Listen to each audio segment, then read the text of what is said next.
Son Wukong fled toward the cave mouth, his heart pounding.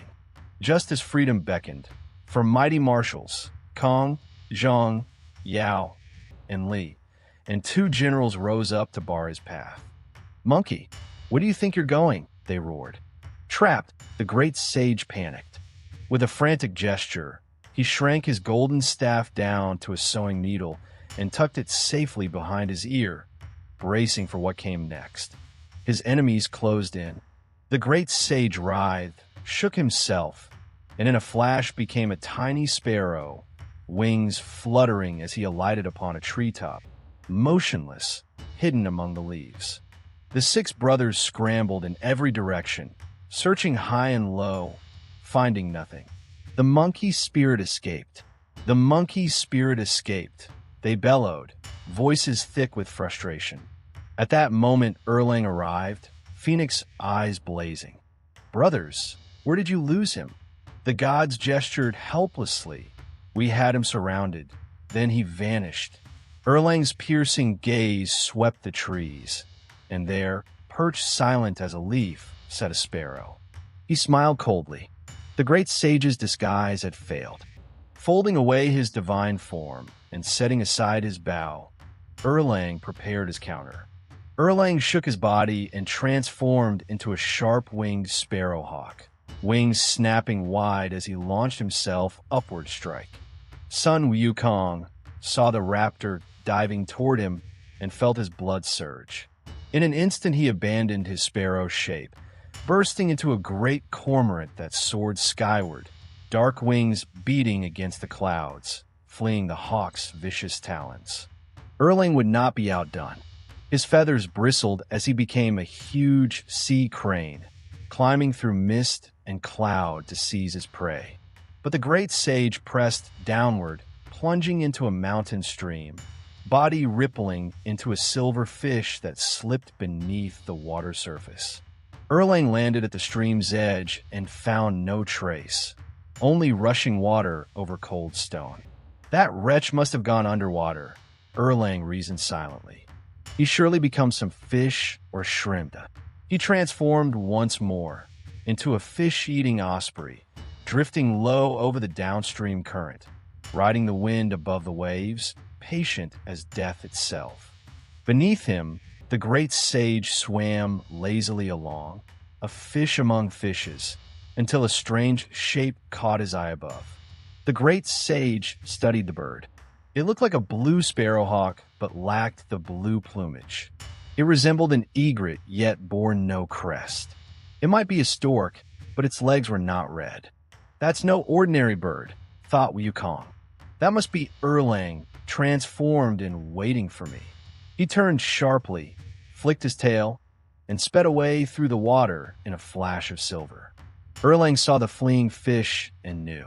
That fish resembles a carp but lacks its red tail, a mandarin fish without its spotted scales, a black bass with no star upon its head, a bream with no spines at its gills. "He flees from me. It must be the monkey." Erlang dove, beak slashing down through the water with a sharp splash to strike his quarry. The great sage burst from the stream in a spray of droplets. Mid-leap, he twisted, transforming into a slender water snake that glided toward the bank and vanished into the tall grass. Erlang, his strike empty, glimpsed the snake coiling away and recognized his foe at once. Wheeling about, he became a gray crane crowned with a scarlet crest, long beak thrust forward like iron tongs. The water snake leapt once more and became a painted bustard, ungainly and dull-witted, standing upon a reed bank. Erlang regarded the lowly creature with contempt, for the bustard was the most vulgar of birds, mingling without shame with any species. He would not approach it.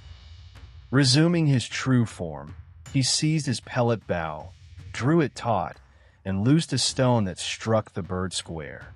Seizing the moment, the great sage rolled down the cliffside and lay still. There he transformed again into a small earth god shrine, mouth gaping wide as the temple door, teeth become the door panels, tongue shaped as the Buddha, eyes turned to latticed windows. Only his tail proved troublesome. Sticking up behind, he made it a flagpole. The disguise was nearly perfect, save for that one tell.